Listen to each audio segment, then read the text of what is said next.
ॐ अज्ञानतिमिरनादस्य ज्ञानाञ्जनशलाकया चक्षुरुन्मिलितं येन तस्मै श्रीगुरुवे नमः। श्रीचैतन्यमनोभीष्टं स्थापितं येन भूतले स्वयं रूप कदा मह्यं ददाति स्वपदान्तिकं। वन्देऽहं श्रीगुरुं श्रीयुतापदकमलं श्रीगुरुं वैष्णवांश्च श्रीरूपं सागरजातं सहगना रघुनाथां तं सजीवं साद्वैतं सावधूतं परिजनसहिता कृष्ण चैतन्य देवं श्री राधा कृष्ण पादान् सहगना ललिता श्री विशाखावितांश्च। हे कृष्णा करुणा सिंधु दीनबंधु जगतपते गोपेश गोपिका कांत राधा कांत नमस्तुते। तप्त कांचन गौरांगी राधे वृंदावनेश्वरी वृषभानुसुते देवी प्रणमामि हरिप्रिये। वाञ्छा कल्पतरुभ्यश्च कृपा सिन्धुभैव च पतितानां पावनेभ्यो वैष्णवेभ्यो नमो नमः। नमो विष्णुपादाय कृष्णपृष्ठाय भूतले श्रीमते भक्तिवेदान्त स्वामी इति नामिने। नमस्ते सरस्वते देवे गौरवाणी प्रचारिणे निर्विशेष शून्यवादी पाश्चात्य देश तारिणे। नमो महावदानाय कृष्ण प्रेम पदायते कृष्णाय कृष्ण चैतन्य नामने गौरीतशे नमः। जय हरे कृष्ण जय श्री कृष्ण चैतन्य प्रभु नित्यानंदा श्री अद्वैत गदाधर शिवास आदि गौर भक्त वृंदा। हरे कृष्णा कृष्णा कृष्णा हरे हरे हरे राम राम राम हरे हरे। आपका सभी का स्वागत है 16वें अध्याय में। आज 16वां दिन हो गया है और ये बहुत ही आज महत्वपूर्ण अध्याय हम लोग पढ़ने वाले हैं, जिसमें दो दो गुणों के बारे में पूरे अध्याय में भगवान चर्चा करेंगे, दैवी गुण और आसुरी गुण। तो आप ये काफी सिंपल अध्याय है 16 और 17, तो काफी आप रिलेट भी कर पाएंगे। ठीक है, क्योंकि ये प्रैक्टिस में है, मतलब जो प्रैक्टिस करना है, गुणों को विकसित करना है, तो उसके बारे में चर्चा करेंगे भगवान। इससे पहले कि हम 16वां अध्याय स्टार्ट करें, थोड़ा सा एक प्रीव्यू ले लेते हैं। 15वां अध्याय में हमने क्या देखा था? पहला हमने क्या देखा था कि भगवान हमें बता रहे थे कि ये जो आध्यात्मिक जगत है, ये अश्वत्थ वृक्ष के समान है। लेकिन वो अश्वत्थ वृक्ष कैसा है? पुरुषोत्तम युग के, जो कल हमने पुरुषोत्तम युग पढ़ा था ना, अश्वत्थ वृक्ष कैसा है? वो अ, ऐसा वृक्ष है जिसकी जड़ें जो है ऊपर की ओर हैं और जो शाखाएं हैं वो नीचे की ओर हैं। जड़ें कहाँ जाती हैं? वो ऊपर ऊपर के लोगों को जाती हैं, और जो जड़ें हैं वो नीचे की ओर जाती हैं। और ये जो पेड़ है, इसमें एक एक चीज क्या डिनोट करता है? जो इनके पत्ते हैं वो वैदिक स्रोत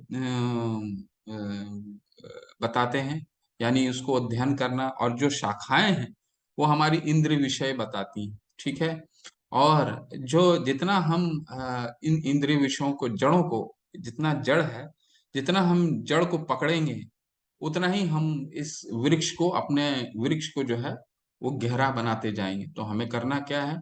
तो भगवान फिर अगले श्लोक में बताते हैं कि अपनी विरक्ति से के कुल्हाड़ी से इसको काटना है। तो विरक्ति की कुल्हाड़ी क्या है? ये भौतिक आसक्ति ही विरक्ति की कुल्हाड़ी है। तो ये कैसे प्राप्त होगा? तो ये हमारे प्रामाणिक गुरुओं द्वारा प्राप्त होगा। ठीक है, इसके बाद भगवान बहुत ही अच्छा श्लोक बोलते हैं और बताते हैं कि पहले बताते हैं अपने दर्शन कराते हैं, अपने धाम का दर्शन कराते हैं, अपने घर लेके जाते हैं हमें, और बताते हैं ना कि मेरा जो घर है वो, स्वतः ही सब प्रकाशमान है। वहां पे ना सूर्य का रोशनी का जरूरत पड़ता है, ना बिजली, न ही चंद्रमा की रोशनी। न तद भास्यते सूर्यो न शशांको न पावकः यद गत्वा न निर्वर्तन्ते, यानी जो वहां पे आ जाता है, तद धामम परमम मम, वो मेरे धाम से फिर वापस नहीं जाता। ऐसा भगवान अपने धाम के बारे में विवरण देते हैं। तो अपने घर के बारे में बताते हैं कि कितना मेरा रोशनी है मेरे घर में, आके देखिए, कहीं बिजली कटने का कोई संभावना ही नहीं है। इधर से उधर भागने की जरूरत ही नहीं, स्वतः ही सब कुछ प्रकाशमान है। ईंट जो जिससे पत्थर है वो पत्थर भी प्रकाशमान है। क्यों ऐसा है? क्योंकि भगवान के धाम में हर एक चीज चेतन वस्तु है। हमारे भौतिक जगत में तो कुछ जड़ है कुछ चेतन है, लेकिन भगवान के धाम में हर चीज चेतन है। ठीक है। इसके बाद भगवान क्या बताते हैं, इसके बाद बताते हैं कि एलिजिबिलिटी क्या है वहां आने के लिए। तो एक बहुत अच्छा श्लोक है, वो शायद हमने कवर नहीं किया था वहां, बट वो सुना देता हूँ, बहुत ही सुंदर श्लोक है। भगवान बताते हैं वहां कि जो एलिजिबिलिटी है वहां को धाम में आने का, वो इस तरह है। निर्माण मोहाजित संग दोषाध्यात्म नित्या विनिवर्त कामा द्वंद्वै विमुक्ता सुख दुख संगे गच्छन्ति मूढ़ा परमं वयम तत्। यानी हमारे को बिल्कुल मोह से मुक्त होना है। निर्माण मोहा जित संग दोषा, मतलब अपनी असंगति, जो हम संग करते हैं, अपने जो संगति हमारी है वो संगति को हमारा सुधारना है। कैसे सुधारेंगे? साधु के संग, साधु संग करना है। ठीक है। अध्यात्म नित्या विनिवर्त कामा, यानी कि हमें अध्यात्म में जाना है। ठीक है। अपने सुख दुख द्वंद और सुख दुख से परे होना है।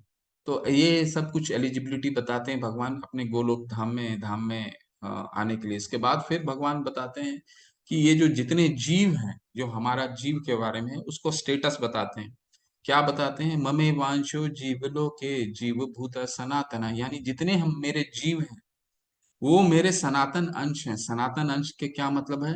कि वो मेरे अंश पहले भी थे और जीवन भर नहीं, मैं हमेशा के लिए, अनादिकाल तक, शाश्वत वो हमारा अंश ही रहेंगे, अंश ही रहेंगे। क्योंकि कई लोग बोलते हैं ना कि कई लोग का धारणा है, कई ऐसे रिलीजियस सेक्ट्स हैं, ये सोचते हैं, वो ये समझाते हैं कि जीव जब शरीर त्यागता है तो जीव जो है, वो आत्मा जो है वो परमात्मा में विलीन हो जाता है। तो भगवान यहाँ पूरे ढंग से क्लियर कर देते हैं, ममे वांछो जीव लोके जीव भूता सनातन है, यानी जीव, मैं, ये अंश थे आत्मा, और सदा के लिए अंश रहेंगे।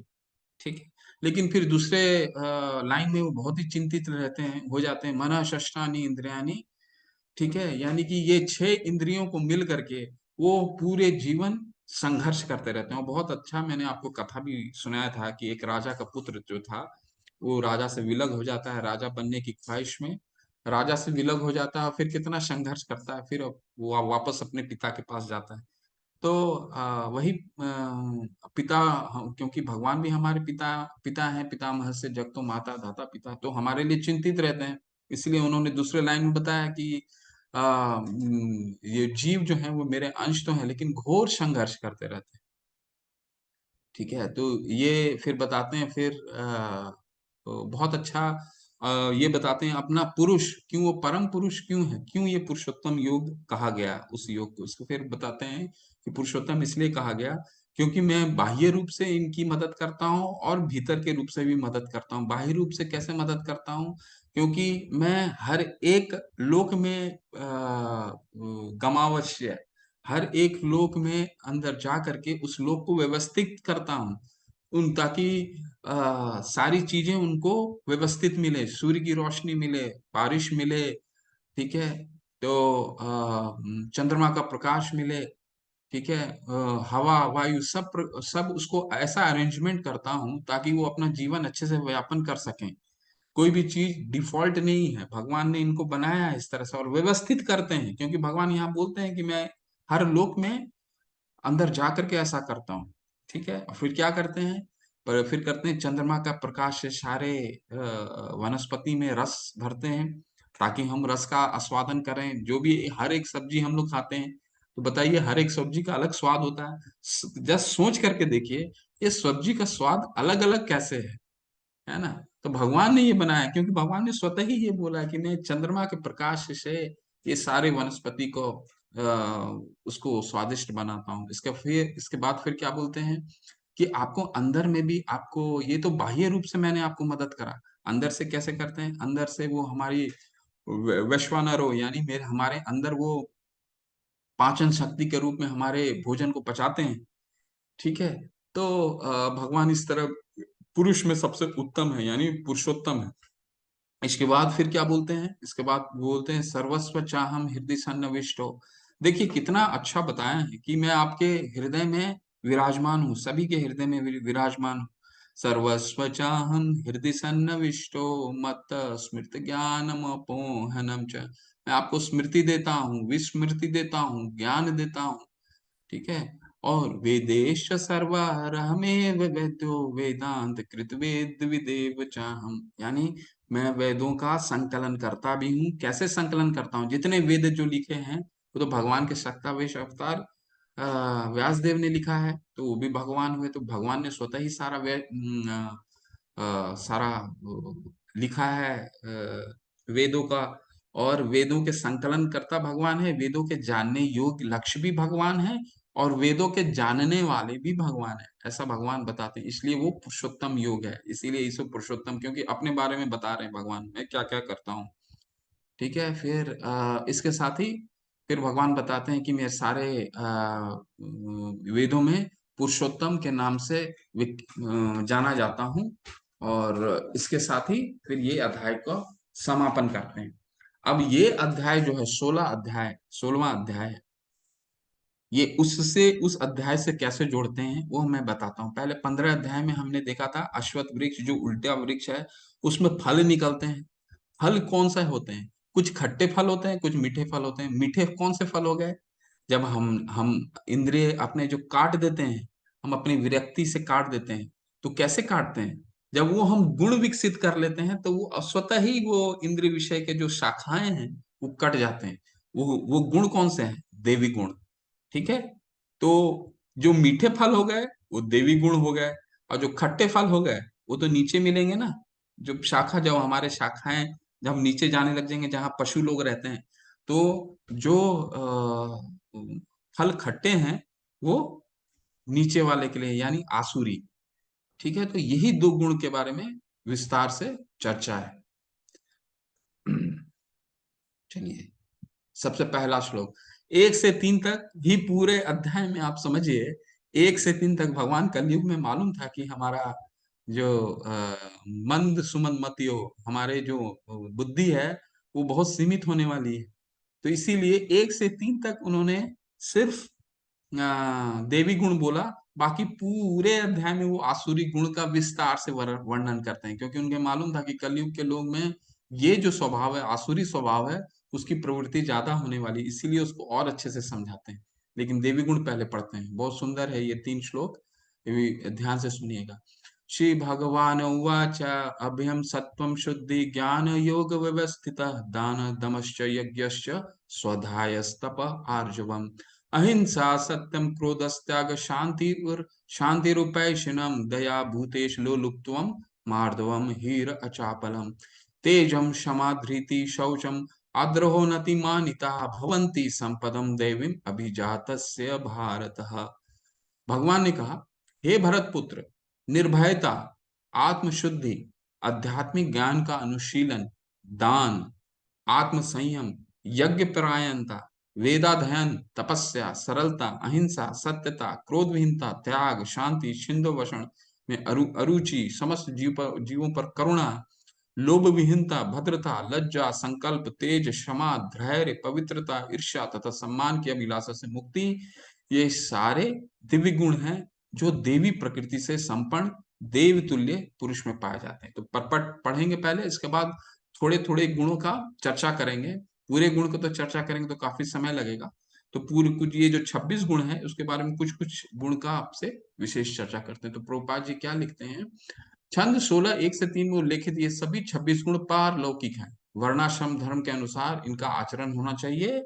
इन्हें उन्हें सामाजिक और व्यवसायिक की विभिन्न स्थितियों के अनुसार विकसित किया जाना चाहिए।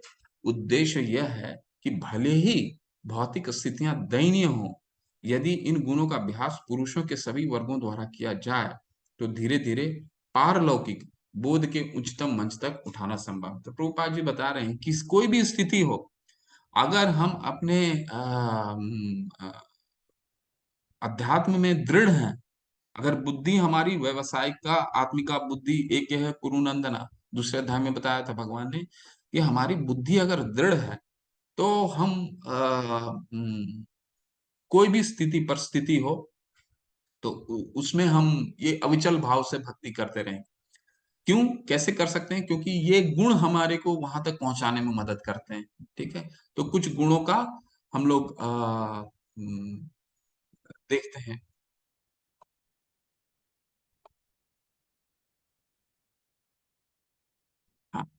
हाँ, ये पहला भगवान ने बोला, बताया कि अभयम। अभयम मतलब निर्भय। तो हमारे को भक्ति ना एक चीज बहुत अच्छा करता है, वो हमारे को निर्भय बना देता है। किस तरह निर्भय बनाता है? लेकिन यहाँ पे जो निर्भय की बात कर रहे हैं भगवान, ये प्रभुपाद जी हमें कुछ हमारे वर्णाश्रम, जो वर्णाश्रम है उसमें चार आश्रम है। संन्यास, पहला ब्रह्मचारी, दूसरा है गृहस्थ, तीसरा है वर्णाश्रम और चौथा है संन्यास। तो कुछ जो है यहाँ पे कैटेगराइज किया है। तो कुछ हम लोग समझेंगे संन्यास के लिए भगवान ने क्या बोला है। तो ये संन्यास के लिए अभयम, यानी अभयम का मतलब निर्भयता, बिल्कुल निडर। ठीक है, तो निडर कैसे हो सकता है? तो सन्यासी जो होते हैं वो बिल्कुल निडर हो जाते हैं। कैसे निडर हो जाते हैं? क्योंकि वो पूर्ण रूपेण से पूरी तरह वो भगवान पे डिपेंडेंट हो जाते हैं ना। अब आप देखिए, छोटे बच्चे को देखिए, जो शिशु होते हैं वो डरते नहीं हैं। सिर्फ माँ उनको डांटेगी तभी वो डरते हैं, अदरवाइज वो डरते नहीं। आप डरा के देखिए, वो नहीं डरेंगे। क्यों? क्योंकि पूर्ण रूपेण से भगवान पे ही आश्रित है। हम जैसे जैसे हमारी चेतना विकसित होती जाती है, हमारे में भय और डर जो है वो भी विकसित होने लगता है। लेकिन अगर शिशु है, वो नहीं डरता है, क्योंकि वो माँ पे डिपेंडेंट है और किसी को जानता भी नहीं, पहचानता भी नहीं। उसी तरह सन्यासी जो है, क्योंकि वो पूर्ण सारे घर परिवार सबको त्याग कर गया है और एक ही विश्वास पे गया है कि भगवान उसकी देखभाल करेंगे, तो वो अभय हो जाता है। ठीक है, तो इसको अभयम बोलते हैं। ये सन्यास के कैटेगरी के लिए आता है। वैसे अभयम जो है हर एक आश्रम के लिए उचित है, क्योंकि जब हम डिपेंड हो जाते हैं भगवान पे ना, कोई भी कार्य कर रहे हैं आप ये महसूस कीजिएगा कि आपको लगेगा, चलो ये मान लीजिए आप कहीं आपको असफलता मिली, ठीक है, तो आपको ऐसा लगेगा कि चलिए ये तो भगवान की मर्जी थी, एक बार और कोशिश करते हैं, नहीं तो भगवान ने शायद कुछ और हमारे लिए रख रखा है। ठीक है, अब जैसे भक्त है हमारे, एक एक भक्त थे, उनका बहुत ही अच्छे, आपको उदाहरण देता हूँ। उनका एक बार ना सड़क में छोटा सा एक दुर्घटना हो गया, और वो उनकी बाइक चला रहे थे और बाइक से वो गिर गए। तो उनके पैर में जो है वो काफी चोट है। तो वो तकलीफ आते हुए वो बोले, मैंने पूछा कैसी है आपकी तबीयत? तो उन्होंने क्या बोला?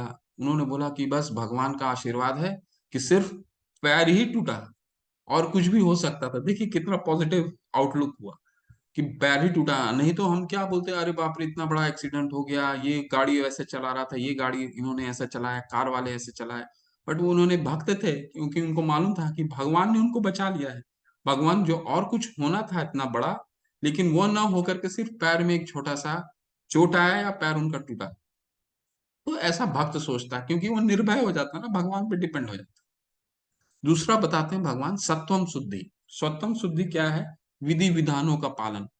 ठीक है, विधानों का पालन, या खासकर सन्यासी लोग जो हैं वो स्त्री से थोड़ा दूर रहते थे। उसका कारण जैसे चैतन्य महाप्रभु है, उसका कारण ये नहीं है वो कि स्त्री से दूर रहने का सिर्फ एक ही कारण रहता था, कि वो अपने स्वयं को कठोरता के साथ अपने विधि विधानों का पालन कर सके। तो चैतन्य प्रभु महाप्रभु जो थे, वो बहुत ही विधानों का बहुत ही सशक्ति कठोरता से पालन करते थे। तो उनकी जो इतनी भी भक्त माताएं होती थी, वो बहुत दूर से उनसे आशीर्वाद लेती थी। तो सन्यासी लोग को बहुत ही सत्वम शुद्धि होना चाहिए, मतलब विधानों का दृढ़ता से पालन करना चाहिए। फिर बताते हैं ज्ञान योग व्यवस्थिता। ज्ञान योग व्यवस्थिता मतलब ब्राह्मण जो होते हैं, सन्यासी जो होते हैं, उनका एक ही कार्य होता है। क्या कार्य होता है? कि हम हमारे माइंडसेट ये है कि ब्राह्मण लोग जो हैं वो सिर्फ भिक्षा मांगते हैं, लेकिन नहीं। भिक्षा क्यों मांगते हैं, समझिए इस चीज को। ज्ञान योग व्यवस्थित, उनका कार्य क्या है? उनका कार्य ये है कि पूरे समाज को भगवान से जोड़ना। तो अपने कार्य में इतना, वो अपने कार्य में इतने व्यस्त रहते हैं, शास्त्र पढ़ते हैं, फिर शास्त्र के साथ हर समाज को जोड़ने की कोशिश करते हैं, तो उनके पास जीवोपार्जन के लिए फिर जा करके कमाने के लिए समय नहीं बचता है, क्योंकि उनका कार्य ही अलग है। भगवान ने देखिए वर्णाश्रम धर्म का जो 4 विभाग किया था, वर्णाश्रम, ब्राह्मण, वर्णाश्रम, गृहस्थ, वर्णाश्रम और सन्यास, सबका अपना अपना रोल आइडेंटिफाइड थे।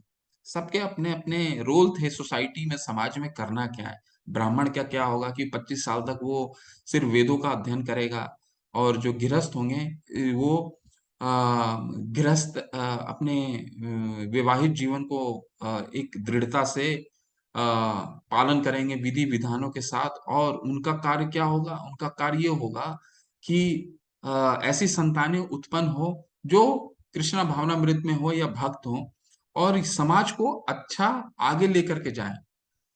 फिर वर्णाश्रम धर्म था, और इसी तरह हर एक जो समाज के जो 4 विभाग थे, इसका अपना अपना रोल था। तो उसी तरह ब्राह्मण जो है, सन्यासी जो है, उनका रोल था क्या, ज्ञान योग व्यवस्थित है, यानी भगवान का प्रचार प्रसार करना, लोगों तक अ, भगवान को, समाज, पूरे लोगों को समाज से जोड़ना, भगवान से जोड़ना। अब आते हैं कुछ एक गुण जो है भगवान जो है वो आ, गृहस्थों के लिए बताते हैं। गृहस्थों के लिए क्या बताते हैं, दान। दान बहुत ही, कल हम पढ़ेंगे, बहुत ही डिटेल में दान बताएंगे। 3 तरह के दान होते हैं, सतोगुणी, रजोगुणी, तमोगुणी। तो यहाँ पे भगवान सिर्फ सतोगुणी दान की बात कर रहे हैं। वो दान क्या होता है वो कल पढ़ेंगे, फिर भी एक संक्षेप में आपको बता देता हूँ। वो कार्य, वो दान सबसे अच्छा दान होता है जो भगवान के प्रचार प्रसार में दिया जा रहा। क्योंकि आपको देखना, दान देने से पहले आपको देखना है कि सामने वाला उसका उपयोग कैसे कर रहा है। ऐसा तो नहीं है कि आपसे दान लेकर के फिर जा रहा है कुछ और नशा नशा पान कर रहा है, या फिर अपनी इंद्र भोग के लिए वो उसको कार्य में ला रहा है। तो ये दान का बहुत ही मुख्य, नहीं तो वो उसका क्या है, उसका पाप आपको लगता है, वो कल हम पढ़ेंगे। तो दान जो है बहुत ही गृहस्थ का कार्य, क्योंकि वही कमाता है ना, गृहस्थ का काम ही है। फिर दंभ। दंभ मतलब क्या होता है, आत्म संयम, यानी जो हमारी मैथुन जीवन है उसको बहुत संयमित रखना है, क्योंकि वो जो वैदिक शास्त्रों के अनुसार जो ये हमारा जीवन है, जो हमारे वैवाहिक वैवाहिक जीवन होता था, उसका मुख्य कार्य ये होता था कि आगे जो एक अच्छी संतान उत्पन्न हो, ताकि वो हमारे वो भी भगवान के प्रचार प्रसार में सारे आगे लोगों को भगवान के साथ जोड़ने का कार्य करें। ठीक है, यज्ञ करने, ये गृहस्थों का था। ठीक है। फिर और यज्ञ तो आपको अब तक तो समझ में आ गया होगा कि इस कलयुग में तो यज्ञ का एक ही भगवान ने तो एक ही बताया है। ठीक है, संकीर्तन यज्ञ। तो इसके बाद फिर हम बताते हैं ब्रह्मचारियों के लिए भगवान ने क्या क्या, तो एक बताया था भगवान ने स्वाध्याय। स्वाध्याय यानी कि वेदों का अध्ययन। तो इनके लिए, ब्रह्मचारियों के लिए क्या था, ब्रह्मचारियों के लिए वेदों का अध्ययन फ्रॉम ईयर 1, 1 साल से 25 साल तक, बहुत दृढ़ता से 25 साल तक वेदों का अध्ययन करना है। सेम चीज लागू होता है आज के किसी भी संदर्भ में। ऐसा नहीं है कि वेदों का अध्ययन करिए। हमारे यहाँ जो ब्रह्मचारी है, जब तक हम अनमैरिड होते हैं, हमारा विवाह नहीं होता है, हमारा मुख्य कार्य क्या है, हमारा मुख्य कार्य या तो अध्ययन करना है वेदों का, या जो हमारा अपना स्टडीज है उस पे अध्ययन करना है। तो हमारा, और इस पे डाइग्रेस नहीं, मतलब इससे भटकना नहीं है, यही वैदिक शास्त्र हमारे यही बताते हैं। लेकिन हम कभी कभी इससे भटक भी जाते हैं, तो हम अपने मतलब शास्त्रों का उल्लंघन करते हैं अगर भटकते हैं तो। वानप्रस्थ। वानप्रस्थ मतलब गृहस्थ के बाद का जो जीवन होता है वो, उसमें वैराग्य बताते हैं। फिर आर्जवम बताते हैं। आर्जवम होता है, एक गुण होता है जिसमें आप सभी के लिए सरल हो जाता है। और एक बहुत ही 2-3 और गुण के बारे में चर्चा करेंगे, इसके बाद से दूसरा जाएंगे। फिर अहिंसा। अहिंसा का मतलब ये है कि किसी दूसरे को कष्ट नहीं देना। ठीक है, जैसे हम पशु वध करते हैं, या फिर कई बार पशु वध होता है, हम नहीं करते हैं, पशु वध होता है, तो वो क्या मतलब हुआ, वो हमने एक जीवन को का प्रोग्रेस जो है हमने रोक दिया। कोई भी एक जीव का प्रोग्रेस को हमने रोक दिया, जो हमारे हाथ में नहीं है। प्रभुपाद जी को एक बार रिपोर्टर ने पूछा था कि आप क्यों रोकते हैं किसी पशुवध को करने के लिए, जीव को पशुवध करने के लिए क्यों रोकते हैं आप? तो उन्होंने बोला कि ये तो शास्त्रों में लिखा है। तो बोला कहाँ शास्त्रों में लिखा है? तो उन्होंने एक सिंपल चीज समझाया, बोला कि आपको किसने ऑथराइज किया है कि आप किसी और जीव को हत्या कीजिए? आप वही जीव को हत्या कर सकते हैं जिसको आपने पैदा किया। इसके अलावा आपको किसी को हत्या नहीं कर सकते। अब हम समझ सकते हैं कि हमने किसको पैदा किया। ठीक है।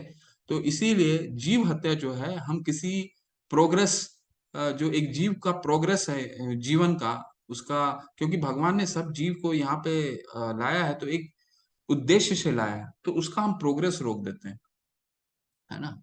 तो ये कुछ गुण थे। अब भगवान आगे चलते हैं और ये असुरी स्वभाव के बारे में बताते हैं। दंभो दर्प अभिमानश्च क्रोध परुषमय वच अज्ञानम च अभिजातस्य पार्थ संपादुमासुरम। हे प्रतापुत्र, दंभ, दर्प, अभिमान, क्रोध, कठोरता तथा अज्ञान, ये सारे आसुरी भाव हैं। ठीक है। तो इसमें दो जो दंभ का क्या मतलब होता है? दंभ मतलब होता है कि हमको ज्ञान नहीं है, फिर भी हम ज्ञानी होने का आडंबर करते हैं। ठीक है। तो ऐसे तो आपने देखे होंगे समाज में, कहीं जो ज्ञान तो है नहीं, वेद शास्त्रों का उन्होंने अध्ययन तो किया नहीं, यहाँ से सुन लिया, वहां से सुन लिया, यहाँ से सुन लिया, और सुन करके अपना खुद कुछ बना लिया, और फिर खुद को ज्ञानी समझ के आडंबर भी रचाते हैं समाज में। ठीक है, कि ये नहीं करना है, वो नहीं करना है, वो नहीं करना है। ठीक है। तो ये दंभ हो गया। दर्प, दर्प और अभिमान में थोड़ा सा डिफरेंस है। दर्प में मतलब क्या हो गया, एक जैसे व्यक्ति धनी हो गया तो बहुत दर्प हो जाता है उसको, अभिमान, जिसको अभिमान बोलते हैं। ठीक है। दर्प हो गया, स्वयं पर अभिमान। और दूसरा एक शब्द आता है यहाँ, भगवान ने कहा है अभिमान। दर्प और अभिमान दोनों में क्या डिफरेंस है? अभिमान मतलब कि आपको दर्प हो गया, मतलब आपको किसी चीज का घमंड हो गया। आप एक रईस हो, राजा हो गए हैं, मतलब आपके पास धन आ गया है, या आपके पास ज्ञान हो गया है, तो एक घमंड हो गया। और फिर अभिमान का क्या मतलब है? अभिमान का मतलब है कि उस घमंड, आप दूसरे से अपेक्षा करने लग जाते हैं कि आपको कोई पूजा करे, आपकी लालसा करे, आपको रेस्पेक्ट दे। ठीक है। क्योंकि आप इतना ज्ञानी हो गए हैं, आपके जैसा तो पूरे संसार में कोई ज्ञानी नहीं है। ठीक है। तो आप समझने लगते हैं सामने वाला हमको नमस्कार करके जाए, तो उसको अभिमान, अभिमान बोलते हैं। और बाकी के दो शब्द तो आप तो समझ गए होंगे, क्रोध और परुषमय। मतलब परुषमय मतलब होता है कठोर शब्दों का बोलना, किसी को निष्ठुरता से बोलना, कठोरता। ठीक है। अब इसके आगे पढ़ते हैं। देवीम संपदा विमोक्षाय निबंध आसुरी मता माँ शुच संपदम देवीम अभिजातो असि पांडवा। दिव्य गुण मोक्ष के लिए अनुकूल है और असुरी गुण बंधन दिलाने के लिए है। हे पांडुपुत्र, तुम चिंता मत करो, क्योंकि तुम देवी गुण से युक्त करके होकर जन्मे हो। तो क्यों भगवान ऐसे बोल रहे हैं पांडु पुत्र को, अर्जुन को?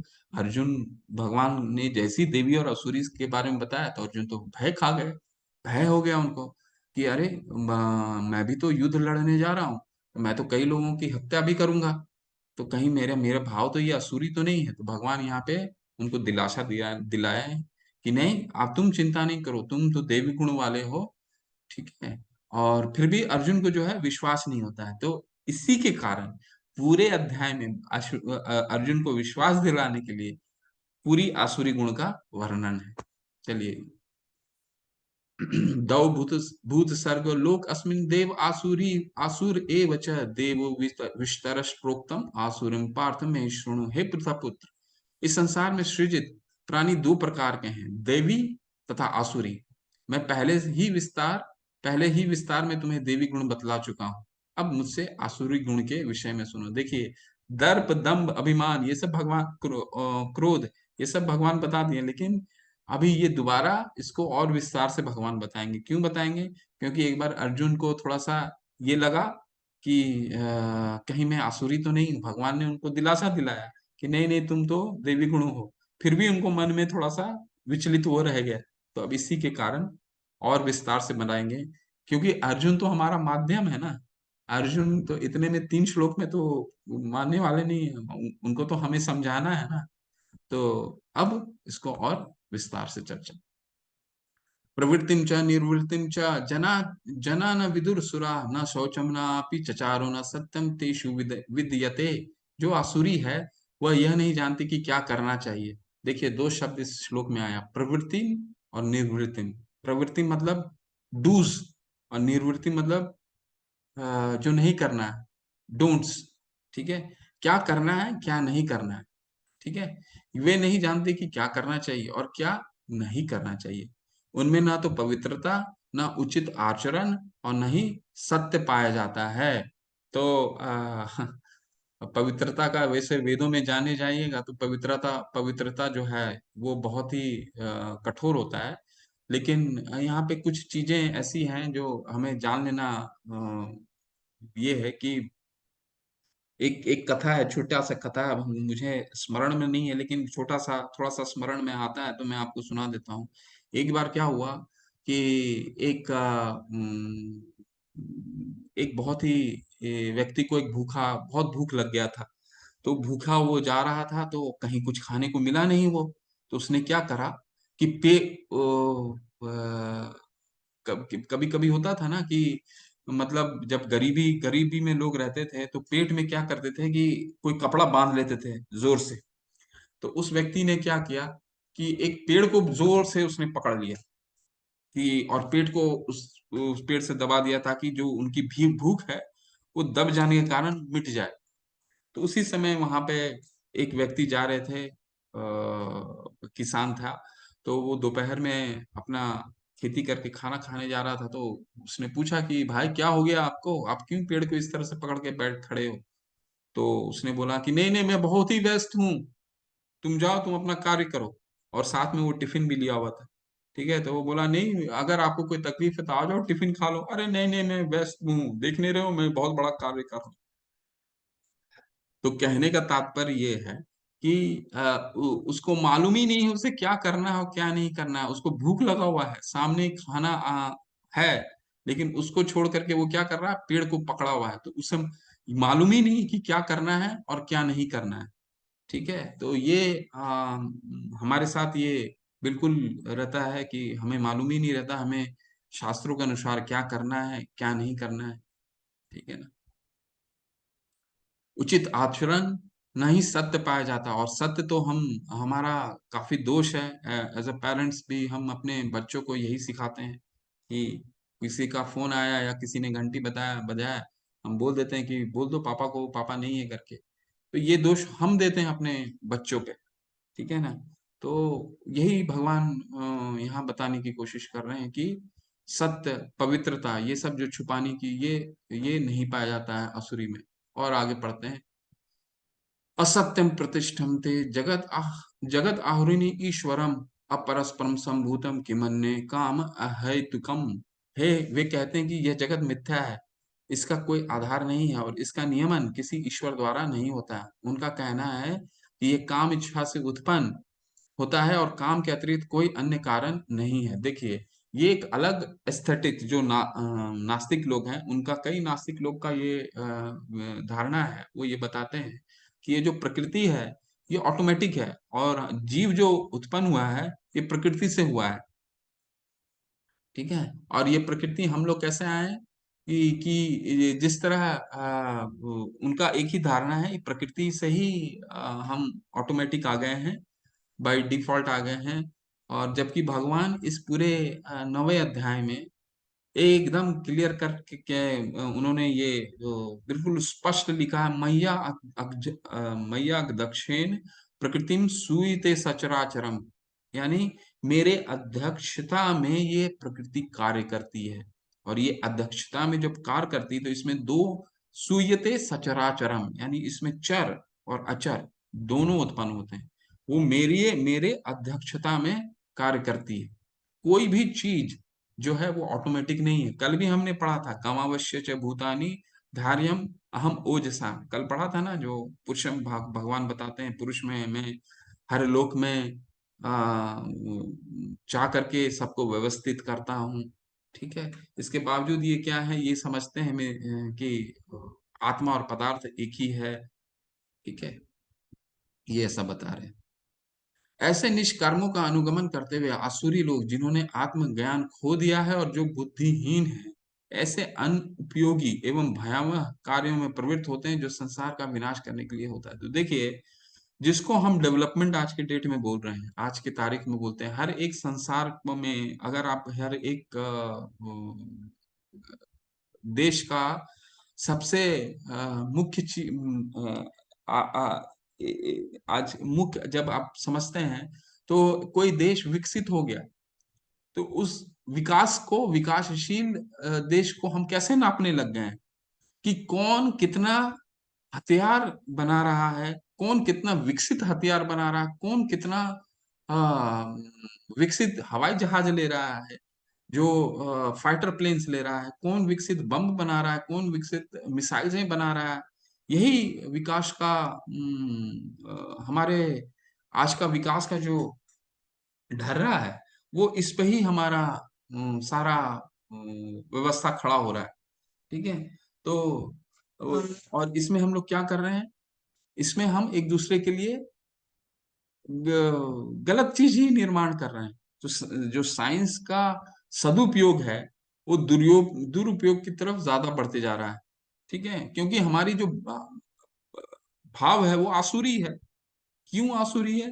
अभी आपने देखा कि दो देशों के बीच में कितना महायुद्ध है, हो रहा है, कितने लोगों को तकलीफ हुई है, कितने लोग घर से बेघर हुए हैं। ठीक है, तो इसमें किसका भला हुआ है बताइए? जबकि दोनों विकसित देश हैं। हाँ, दोनों विकसित देश हैं। और प्रभुपाद जी तो बताते हैं कि यूनाइटेड नेशन जैसे संस्था का गठन किया गया पूरे संसार में एक स्वभाव, एक पीस लाने के लिए, लेकिन वो संगठन ही, अब वो संगठन ही पूरी तरह से वो असफल रहा है अभी तक।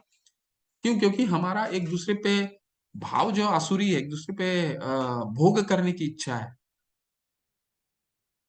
कभी न संतुष्ट होने वाले काम का आश्रय लेकर तथा गर्व के मद एवं मिथ्या प्रतिष्ठा में डूबे हुए आसुरी लोग इस तरह मोहग्रस्त होकर सदैव क्षण भंगुर वस्तुओं के द्वारा अपवित्र कर्म का वर्त किए रहते हैं। अपवित्र कर्म का वर्त लिए रहते हैं। उनका विश्वास है कि इंद्रियों की तुष्टि की मानव सभ्यता की मूल आवश्यकता है। तो आसुरी भाव के जितने भी लोग हैं, उनको एक ही चीज मालूम है, जिंदगी ना मिलेगी दोबारा। इंद्रियों की तृष्टि है, ये जीवन दोबारा नहीं मिलेगा, और ये जीवन जो हमें मिला है वो हमारे इंद्र भोग के लिए मिला है। इस प्रकार मरण काल तक उनका अपार चिंता होती रहती है। वे लाखों इच्छाओं के जाल में बंद कर तथा काम और क्रोध में लीन होकर इंद्र तृप्ति के लिए अवैध ढंग से धन संग्रह करते हैं। तो हमारे इसी के जो चार नियमों का प्रभुपाद जी ने जो चार नियम वेदों के अनुसार इसी के लिए जो चार नियम दिए हैं, वर्जित जो हमारे इस्कॉन में है, वो क्या है चार नियम? एलिसिट रिलेशनशिप, गैम्बलिंग, इंटॉक्सिकेशन और मीट ईटिंग, मांसाहार करना, द्रुत क्रीड़ा करना, खेलना, इंटॉक्सिकेशन मतलब धूम्रपान या फिर नशीली चीजों का सेवन करना, और एलिसिट रिलेशनशिप, ये चार चीजें वर्जित हैं। क्यों? क्योंकि हम तो आसुरी ये जो भी रहता है, जो भी आसुरी भाव में है, यही चार चीजों के पीछे अपना जीवन व्यतीत करता है। उनके लिए क्या लगता है? उनको लगता है जीवन जो है वो इंद्र भोग के लिए ही है। आसुरी व्यक्ति सोचता है आज मेरे पास इतना धन है और अपनी योजनाओं से मैं और अधिक धन कमाऊंगा। इस समय मेरे पास इतना है, किंतु भविष्य में ये बढ़कर अधिक हो जाएगा। तो ये तो हमारा भाव है ही। हम तो हमेशा यही चिंतन करते रहते हैं कि आज मेरे पास इतना है, कल और हो जाए, और इसी के लिए प्रयत्नशील रहते हैं। इसलिए जो रूप गोस्वामी पाद हैं, उन्होंने बहुत अच्छा 6 चीजें बताई हैं जो हमारी भक्ति को विनष्ट करती हैं। वो क्या है 6 चीजें? वो अत्याहार प्रयासश्च प्रजल्पो नियमाग्रह, आपको बताया भी था। अत्याहार प्रयासश्च प्रजल्पो नियमाग्रह जन संघ लौल्यम च षड भी भक्ति विनश्यति। ये 6 चीजें जो हैं हमारी भक्ति को विनाश करती हैं। वो 6 चीजें क्या हैं? अत्याहार, कोई भी चीज ज्यादा खाना या ज्यादा इकट्ठा करना, और उस ज्यादा खाने के लिए प्रयासश्च, प्रयास करना। ठीक है। उतना प्रयास कीजिएगा, क्योंकि आपका हमारे उतना प्रयास कीजिएगा, ठीक है। प्रजल्पो नियमाग्रह, प्रजल्पो मतलब व्यर्थ की बातें करना, राजनीति की बातें करना, खेल की बातें करना, इधर की उधर बातें करना, प्रजल्पो। नियमाग्रह, नियमों को उल्लंघन करना, जो हमारे नियम में नहीं है, जैसे 4 चीजें हैं उनका उल्लंघन करना, या कोई भी नियम जो वैदिक शास्त्रों में नियम है, नियम का उल्लंघन करना, ठीक है। जनसंग, यानी कि आपका संग कैसा, संग सही होना चाहिए। लौलियम च, लौलियम मतलब लालच। ये जो 6 चीजें हैं, षड्वी भक्ति वनश्यति, ये हमारी भक्ति को विनाश करती हैं। आप भी सोच के इसको देखिएगा, ये 6 चीज कितने महत्वपूर्ण है। वो मेरा शत्रु है और मैंने उसे मार दिया है, और मैंने अन्य शत्रु भी मार दिए जाएंगे। मैं सभी वस्तुओं का स्वामी हूँ, मैं भोगता हूँ, मैं सिद्ध शक्तिमान तथा सुखी हूँ। मैं सबसे धनी व्यक्ति हूँ और मेरे आसपास मेरे कुलीन संबंधी हैं। कोई अन्य मेरे समान शक्तिमान तथा सुखी नहीं है। मैं यज्ञ करूंगा, दान दूंगा और इस तरह आनंद मनाऊंगा। इस प्रकार ऐसे व्यक्ति अज्ञानवश मोहग्रस्त होते रहते हैं। तो ऐसे हमारे तो कई शास्त्रों में ऐसे हमारे कई उदाहरण है। हिरण्यकशिपु थे, वो तो अपने दंभवश, अपने अभिमानवश, अपने घमंडवश जो है, अपने पुत्र के ही जान के दुश्मन बन गया, और कई चेष्टाएं उन्होंने की अपने पुत्र का हत्या करने के लिए। लेकिन भगवान जिनके साथ होते हैं, कहाँ उनका हत्या कैसे होगा, उनका स्वयं ही भगवान ने नरसिंह रूप में आकर के उनका विनाश किया। कंस भी ऐसे ही थे, ठीक है। वो आप स्वयं को ही भगवान घोषित करने चाहते थे। और रावण ने तो एक कदम और आगे, रावण ने तो सीढ़ी बना लिया था कि कोई बिना वेद शास्त्रों का अध्ययन किए हुए सीधा स्वर्ग तक सीढ़ी बनाने का सोच लिया था, कि वो यहाँ से स्वर्ग तक सीढ़ी से ही चला जाए। अनेक चित्त विभ्रांता मोह जाल समावृता प्रसक्ता काम भोगेशु पतंती नरकेश जो। इस प्रकार अनेक चिंताओं से उद्विग्न होकर तथा मोहजाल में बंधकर वे इंद्र भोग में अत्यधिक आसक्त हो जाते हैं और नरक में गिर जाते हैं। तो उनका गंतव्य क्या है कि सिर्फ उनकी मंशा रहती है। आसुरी लोग का अंतिम गंतव्य क्या है कि सिर्फ धन एकत्रित करना, इंद्र भोग करना, और धन धन भी कैसे एकत्रित करना, गलत तरीके से। हम तो अब तो हम लोग जानते होंगे धन एकत्रित अ, कितना गलत तरीके से आजकल धन एकत्रित होता। और वो समझते क्या है, वो समझते हैं कि वो ये जो धन एकत्रित वो किया है उन्होंने, वो स्वयं के प्रयास से किया है। जबकि भगवान यहाँ बता चुके हैं 6 अध्याय के 41वें श्लोक में, पाप पुण्य कृताम लोकाम उषित्वा शाश्वते क्षमा सुचिनाम श्रीमताम गेहे योगो भ्रष्ट अभिजायते। यानी कि जब तक हाँ, आप अगर आप धनी परिवार में हैं या आपने धन कमाया है, उसके कारण आप नहीं है, उसके कारण आपका पूर्व जन्म रहा है जहां पे आपने बहुत अच्छे कार्य करे हैं, लेकिन आपकी भक्ति पूर्ण नहीं हो पाई, तो भगवान ने आपको इस जन्म में दोबारा मनुष्य का रूप दिया, ताकि और सुख सुविधाएं दी, ताकि आप को जीवन व्यापन करने के लिए संघर्ष कम करना पड़े और आप भक्ति में अपने आप को लगा सकें। तो भगवान ने बताया था ना 6 अध्याय में कि अर्जुन ने पूछा था कि जो भक्ति जिसकी भक्ति बीच में ही छूट जाती है, उसके लिए क्या उपाय है भगवान। तो भगवान ने बताया था कि उनको हमें अच्छे परिवार में जन्म लेते हैं, धनी परिवार में या ब्राह्मण परिवार में जन्म लेते हैं। लेकिन यहाँ पे आसुरी स्वभाव वाले क्या बोलते हैं, ये मैंने अपने प्रयास से धन एकत्रित करा है।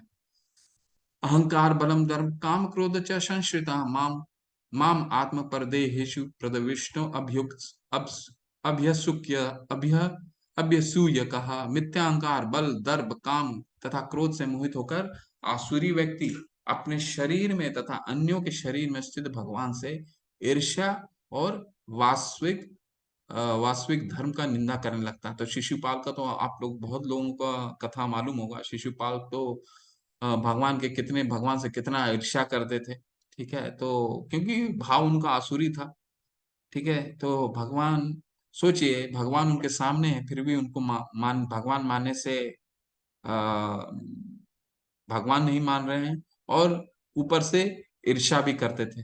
तो फिर जो युधिष्ठिर महाराज के सभा में उनका, जब उन्होंने 100 गलतियां करी, तो उनका वध किया भगवान ने, ठीक है।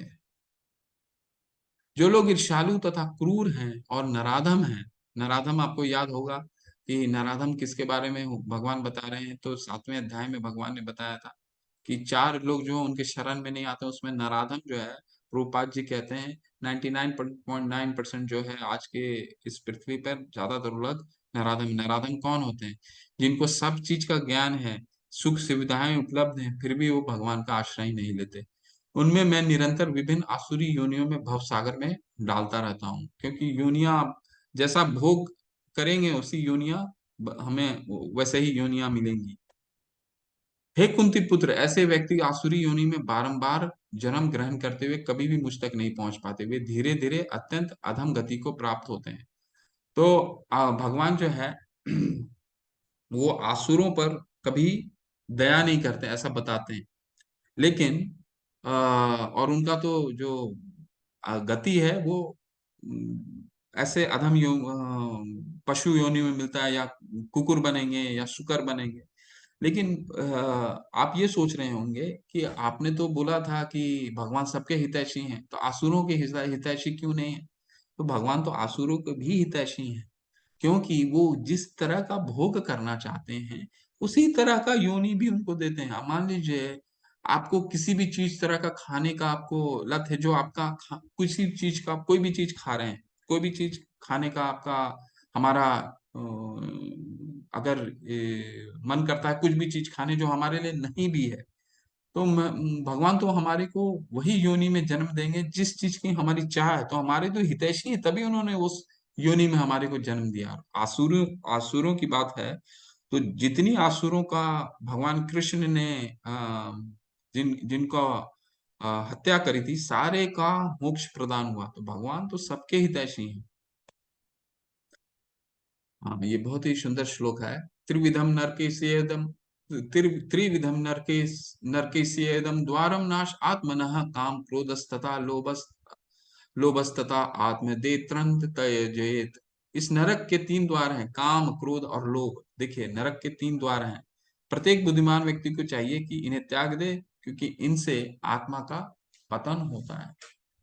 तो भगवान यहाँ बता रहे हैं क्या, कि नरक के 3 द्वार हैं। और आप वो द्वार कौन है? काम। काम मतलब कोई चीज की इच्छा हो गई। ये तो दूसरे अध्याय में मैंने आपको बहुत ही डिटेल में समझाया था, 62वें और 63वें श्लोक में। फिर भी यहाँ पे 3 चीजों की बात है। तो 3 चीजों में काम, किसी चीज की आपने इच्छा प्रकट की और वो इच्छा जब नहीं आपको प्राप्त होता है तो उसके वजह से आपको क्रोध आ जाता है। ठीक है। और क्रोध आने से क्या, लोभ, लोभ आपका लोभ बढ़ने लग जाता है। मुझे वो चीज चाहिए, मुझे वो चीज चाहिए, वो चीज चाहिए। ये तो ये जो 3 चीजें हैं, यही नरक के द्वार हैं और यही हमारा पतन का कारण बनता है। काम, क्रोध और लोभ।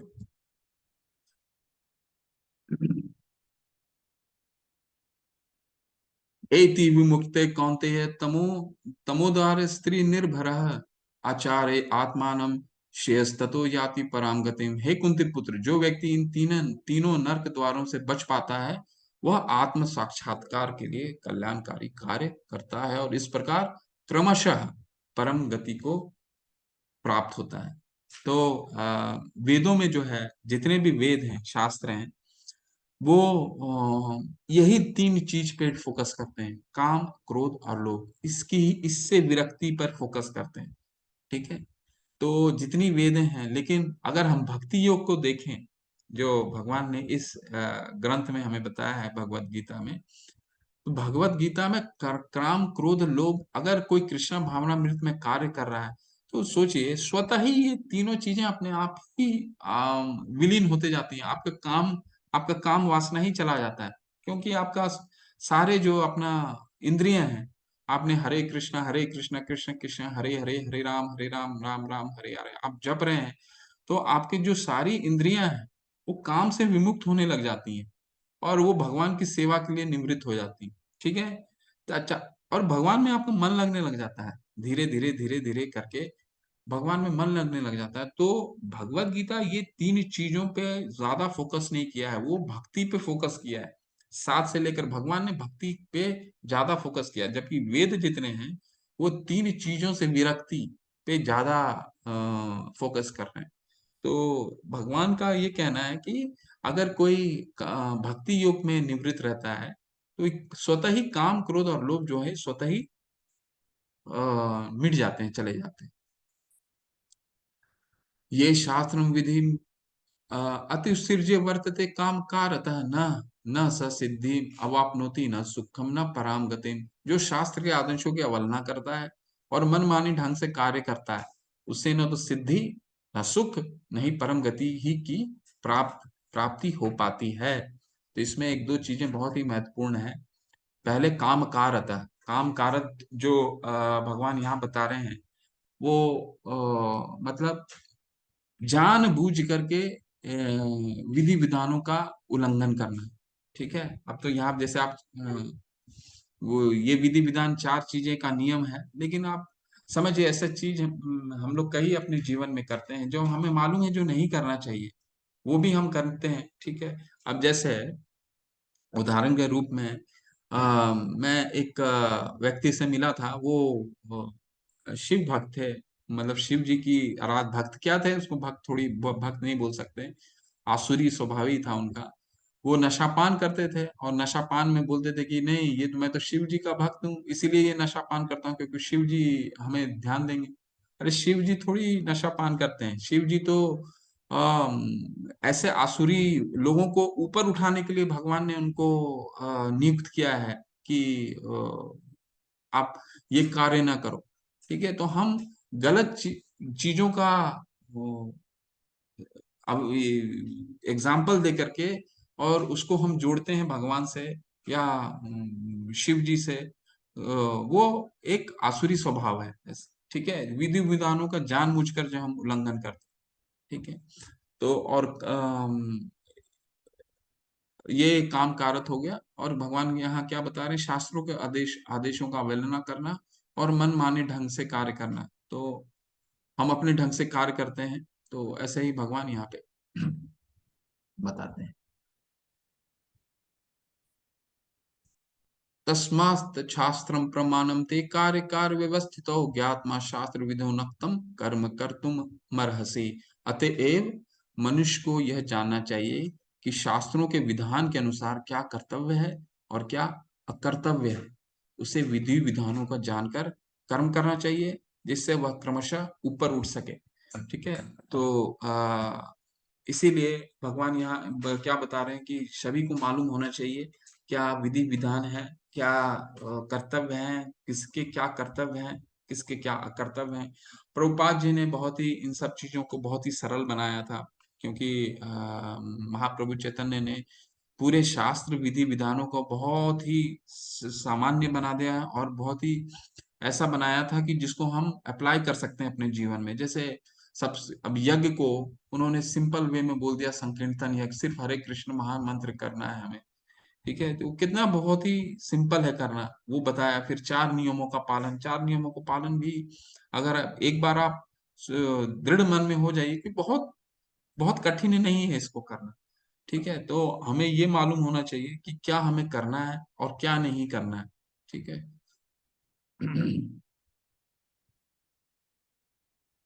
तो प्रभुपाद जी इस अध्याय के बारे में क्या कह रहे हैं, शास्त्रों में वे चार मुख्य दोष नहीं पाए जाते जो जो बद्ध जीव में होते हैं। क्यों भगवान ऐसा ऐसा प्रभुपाद जी ऐसा बोल रहे हैं, क्योंकि हम अपने नियम खुद नहीं बना सकते और शास्त्रों तो हमें क्या करना है, हमें शास्त्रों का जो शास्त्र में लिखे हैं वही हम अपना सकते हैं। हम क्यों नहीं बना सकते, हम क्यों नहीं बना सकते हैं, क्योंकि हम में वो चार दोष पाए जाते हैं। जीव में, मनुष्य में वो चार दोष पाए जाते हैं। वो चार दोष कौन से हैं कि हम, हमारी इंद्रियां अपूर्ण हैं, लिमिटेड सेंसेस हैं हमारे आपके, कि हमारी पीछे की चीज, क्या अपनी पीछे की चीजों को आप देख पाते हैं? नहीं देख पाते हैं। लेकिन क्या पीछे की चीजें नहीं है? हैं।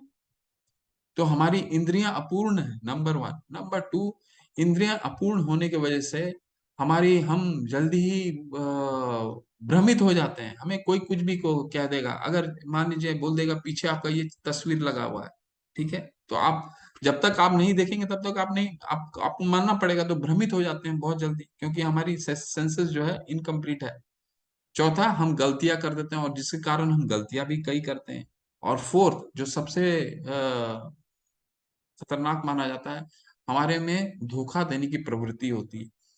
ये मनुष्य में, हर मनुष्य में ये चार दोष पाए जाते हैं, चाहे वो कितना भी उच्च कोटि का ज्ञानी हो, लेकिन ये कहीं ना कहीं, हाँ, कम पाए जाते हो सकते हैं, किसी में बहुत ज्यादा होते हैं, किसी में, लेकिन होते चाह रहे हैं, इससे हम बच नहीं पाते। तो हम अपने नियम इसीलिए नहीं बना पाएंगे, और हमारा नियम पूर्ण नहीं होगा, तो हमारे को क्या करना होगा? शास्त्रों को मानना होगा। ये है अपूर्ण इंद्रियां, कपटता, त्रुटि करना तथा मोहग्रस्त होना। इन चार दोषों के कारण बद्ध जीव विधि विधानों बनाने के लिए अयोग्य होता है। अतएव विधि विधान जिनका उल्लेख शास्त्रों में होता है, जो इन दोषों से परे होते हैं, सभी बड़े महात्माओं, आचार्य तथा महापुरुषों द्वारा बिना किसी परिवर्तन के स्वीकार के लिए जाते हैं। क्यों स्वीकार करते हैं? हम क्यों स्वीकार करना, प्रभुपाद जी बता रहे हैं, क्योंकि ये आचार्य लिखे हैं, या फिर हमारे भगवान के शतावेश अवतार भगवान स्वतः ही लिखे हैं। इसलिए उसमें, भगवान में तो ये दोष पाए नहीं जाते हैं, इसलिए हमें एज इट इज उसको एक्सेप्ट करना चाहिए, हम उसको टटोल नहीं सकते। शास्त्रों के नियमों का पालन किए बिना कोई सिद्धि प्राप्त नहीं कर सकता। अतएव जो शास्त्रों के तात्पर्य को वास्तव में समझता है, वही वह भाग्यशाली माना जाता है। यह भौतिक शक्ति प्रकृति के तीन गुणों से बनी है। इसके पूर्व की भगवान के ज्ञान का मार्ग खुले, मनुष्य को कम से कम सतो गुण तक ऊपर उठना होता है। यानी हम 26 गुण जो भगवान बताएं, 26 गुण ना भी हम विकसित कर पाए, उसमें कोशिश करिए कि 2 या 3 गुण, 4 गुण विकसित करें। लेकिन वो हम लोग चाह के भी नहीं विकसित कर सकते हैं, उसके लिए हमें भगवान का दिया हुआ महामंत्र का सहारा लेना होगा। और मैं बता रहा हूँ, बहुत ही शक्तिशाली मंत्र। ये मेरा अपना निजी अनुभव है, बहुत शक्ति, आपके क्रोध, काम, क्रोध, लोभ को तो निश्चित ही शांत करेगा, इसमें कोई दो राय नहीं है। इसके पूर्व कि भगवान के ज्ञान का मार्ग खुले, मनुष्य को कम से कम सतुगुण में ऊपर उठना चाहिए। दूसरों के लिए यदि उपयुक्त तथा प्रामाणिक गुरु का मार्गदर्शन प्राप्त हो जाता है, तो उसका जीवन सफल हो जाता है, क्योंकि गुरु उच्च पद की ओर उन्नति का मार्ग दिखा सकता है। तो गुरु जो है वो बहुत ही महत्वपूर्ण है।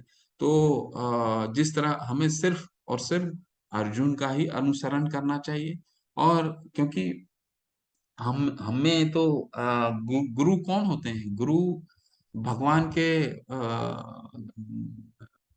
भगवान के पार्षद होते हैं। ठीक है, तो वो हमारा, उनका कार्य ही यही होता है कि हमें भगवान के साथ उनका जोड़ना होता है। हरे कृष्णा। इसके साथ ही ये अध्याय समाप्त होता है। और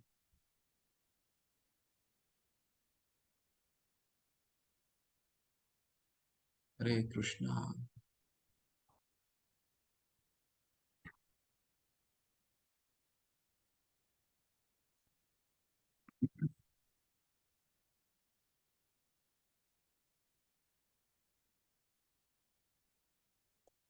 आप में से किसी का कोई अगर प्रश्न हो तो प्रश्न कर सकता है।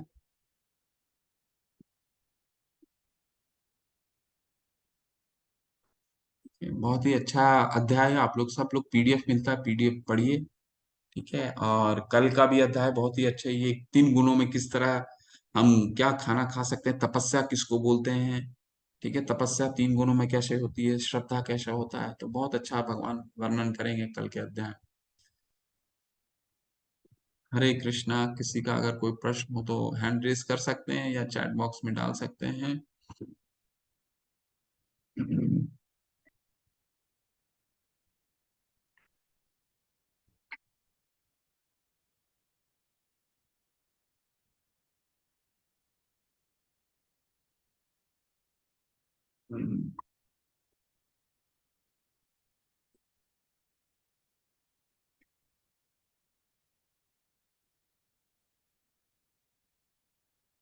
केशव प्रभु जी, हरे कृष्णा प्रभु जी। हम किसी चीज को बुलाना चाहते हैं, और हम हर चीज को ट्राई कर चुके हैं, भगवत गीता पढ़ चुके हैं, और हम वो नहीं कर पा रहे हैं, तो हमें क्या करें? अ, प्रभु जी, बस आपसे होता है, जीवन में ऐसा होता है, बस एक चीज ध्यान रखिए कि अपने जो आप ये हमारे में कमी रह जाती है। भगवान ने हमारा जो आयु प्रयोजन है वो बहुत ही क्लियर करके रखा है, लेकिन हमारे एप्लीकेशन में कहीं ना कमी हो जाती है, तभी हम इससे जुड़ नहीं पाते हैं। जो हम मंत्र करते हैं, हरे हरे कृष्णा महामंत्र करते हैं, वो बहुत ही दृढ़ता के साथ करिए। पूरा उसको सुन के करिए। और जब 16 माला आप रेगुलर कर रहेंगे और सुन के करेंगे, नियमित करेंगे, तो मैं आपको बता रहा हूँ आपका प्रभाव ये बहुत ही प्रभावशाली है। और अगर ये सोच कर करेंगे कि नहीं मेरे को इस चीज के लिए करना है, तो नहीं आप कीजिए, सिर्फ भगवान को स्मरण करते हुए वो 16 माला कीजिए।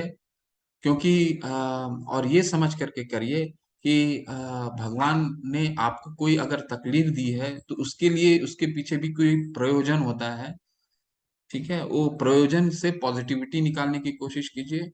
और महामंत्र का जो उपयोग है वो बहुत ही दृढ़ता के साथ कीजिए।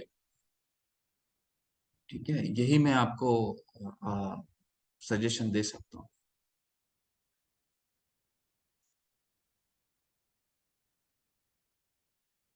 भगवत गीता को बार बार पढ़िए। जी हरे कृष्णा प्रभु जी। भगवत गीता और भागवत, श्रीमद् भागवत में क्या डिफरेंस है? भगवत गीता माता जी भगवान की गीत है, और भागवत श्रीमद् भागवत भागवतम वो भगवान की लीलाओं का संपूर्ण वर्णन है। लेवल 2 कब से स्टार्ट होगी प्रभु जी? जल्दी होगी माता जी, आपके ग्रुप में ये मैसेज आ जाएगा। और कैसे कब से स्टार्ट होना है? ठीक है, मुझे इसका ज्ञान अभी नहीं है, लेकिन जिनको ज्ञान है वो इस ग्रुप में ही डालेंगे। शायद 2-3 दिन के अंदर ही आ जाएगा, ये 4-5 दिन के अंदर आ जाएगा।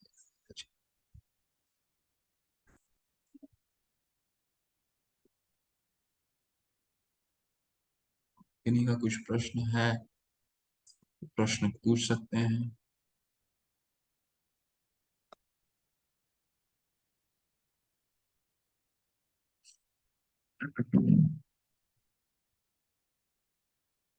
अगर किसी का प्रश्न ना हो तो फिर हम फिर कल स्टार्ट करते हैं। नहीं तो प्रश्न है, अभी भी समय है, 2-3 मिनट है। तो आप लोग में से कोई अगर प्रश्न करना चाहे या कुछ डाउट है, अध्याय के इस चैप्टर के विषय में कुछ डाउट है, तो कर सकते हैं आप प्रश्न।